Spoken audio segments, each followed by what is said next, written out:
So today we're going to look at Starfield, the brand new title from Bethesda that everybody's been waiting for. And whether you've heard good or bad press about it, we're going to do an initial kind of 10-hour review, see what y'all think about it.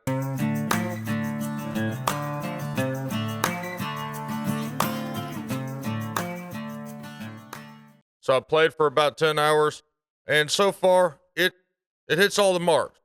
Visuals are real nice, combat's pretty good for a space game, and basically the first thing we want to touch on is character creation.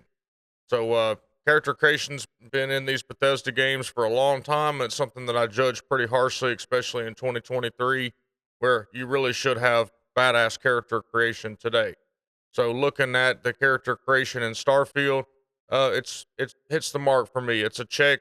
You have a bunch of different generic faces that you can customize through or kind of pre-select. I believe it's like 40 or 50 faces. It's actually quite a bit of faces. And then you can actually customize the body from a muscular to a thin, in between to a heavy set frame. It's all there for you, which is something that I really like. You can actually truly choose a gender instead of kind of an amorphous, genderless uh, character, and change the walk style and skin tones, which is really nice. There's all different kind of skin tones, all different kind of body types. Customize the face from the eyes, nose, lips, ears, tattoos, scars, dirt, all kind of things. You name it, it can be done. Then you have a background.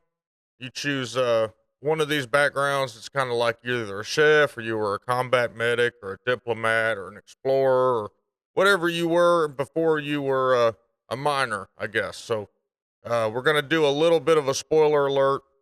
Don't know too much about the game, but you might hear some things if you hadn't played. But you do pick 3 traits. Traits correspond with, if you played any of these games before, you understand. Traits correspond with different things. You also have a level up system with skill points from physical, social, combat, science, technology, different things in different categories like piloting, do different things like you can use ship thrusters and etc. The UI is laid out really nice. Here is your inventory. You got different things like space suits, which have different attributes. You have packs like this Constellation pack, which actually filters out gases, different space helmets. You got, of course, all different kind of ammo and weapons to use, which you find in the world. Different kind of aids, different wines. Apparently, you like to drink in this game because there's all kind of alcohol you can find. To all kind of weapons, like I said, here's a laser rifle, which you can equip on a customizable quick slot. So you hold B, equip it, whatever you want to do. The map is really nice also. When they say you can travel to a lot of different places, you can travel to a lot of damn different places. Like this is our solar system here. You can actually scan each of these scans unavailable for this particular planet, but you can scan each planet and it will tell you about resources and all that kind of stuff. Now you are a miner. You can focus a lot on resources because there's obviously crafting. There's all kind of things like that. We're just scratching the surface on that, but you can kind of gravity jump between constellations and different solar systems and all of that. So I had heard a rumor going around that you actually couldn't travel to these places. Well, so far I've been able to travel. Speaking of travel, customizable ship systems from lasers, missiles, engines, shield, gravity launchers, thrusters, whatever the deal is. You can customize, you can buy ships, you can sell ships. You can have a little agile ship all the way up to a big mothership. You can also have a crew, which is what we're looking at here. One for your ship, one for your outposts. What you see is a Doran fan.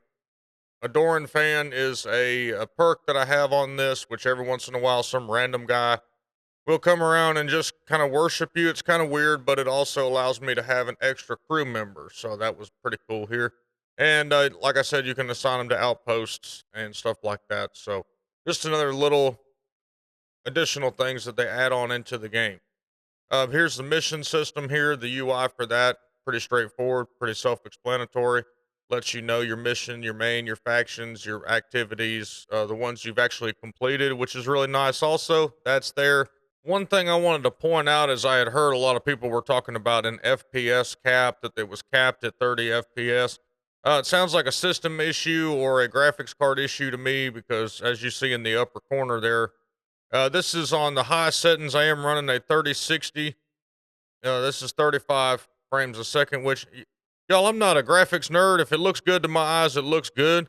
I don't care about frames per second and having 6 zillion frames a second and all this, but I just got curious because I had heard folks talking about the frames per second issue. So I cranked it up and ran it on high settings, and then I went down in the graphics settings, and I saw that my frame rate went up.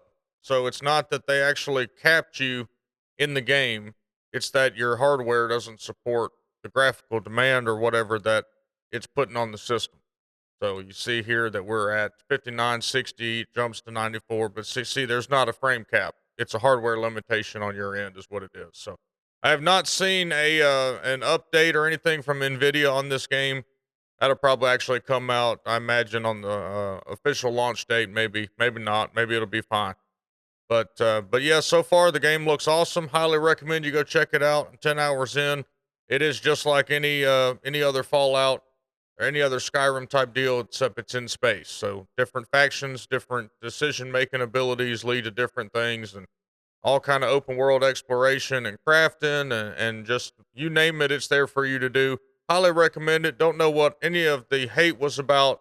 They said the game was going to suck, and you'll see, and it's empty and this. Well, so far I ain't experienced that, but sometimes I like to jump the gun a little bit, so we'll see if I actually experience that later on in the game or not. But so far, it gets the Italian kiss from Hawg, even though I ain't Italian, and highly recommend you check it out. Appreciate y'all watching. Do me a favor, hit like and subscribe if you enjoy my content. And follow me over on Twitch, twitch.tv/Hawg_gaming, streaming Starfield and other games right now. We also have a badass Discord. Link to that is in the description below. We ain't mild, we wild. We'd love for you to join. We'll see y'all next time.